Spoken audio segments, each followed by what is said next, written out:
Welcome back. We just started a section where we will introduce ourselves with some of the basic terms for cybersecurity. Now, I know theory is usually the boring part, but there are certain things that we need to know first before we dive into the stuff like working with firewalls, using different tools, installing antiviruses, and all of that. That's why it's good that we first start talking about most basic goals of having cybersecurity. Now, we already mentioned in the first video why we need cybersecurity, but right now let's try to narrow down to specific reasons and explain why each of them is important. First of all, we can say there are three main goals of cybersecurity. Now, different companies implement different cybersecurity plans and strategies, but all of them have these three things in common. First goal of cybersecurity is confidentiality.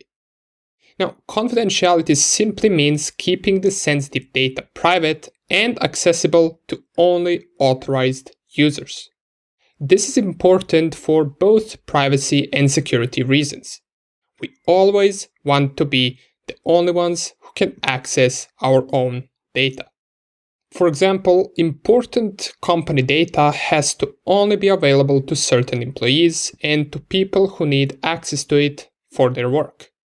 You would never want your business plans and strategies to go public and to be accessible to anyone wanting to exploit that or to be accessible to your competitors. Because remember, there will always be people who would want to get their hands on the data for their own reasons. Now, this data can be anything from business plans for a company to accessing money for online banks to perhaps accessing private user information on certain websites. Imagine any of that leaking to the open world and for that data to be accessible without any authorization whatsoever. That company would lose credibility fast. That's why preventing access to everyone and giving access to certain people is a good approach to protecting your data. This can be done by encrypting the data, by using password and two-factor authentication to access the data. The more steps to authenticate someone, the better. However, this is not the only important thing for cybersecurity. We also need integrity. Now, integrity is ensuring that even if the data is being transferred between the right endpoints after successful authorization, it must not be altered with in the transmission. We always want to receive the exact and correct data that was sent, and we don't want it being intercepted and read or changed.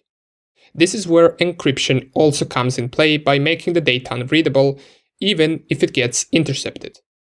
If, for example, some software is being downloaded, we must make sure it's also the correct one so we don't end up running something malicious.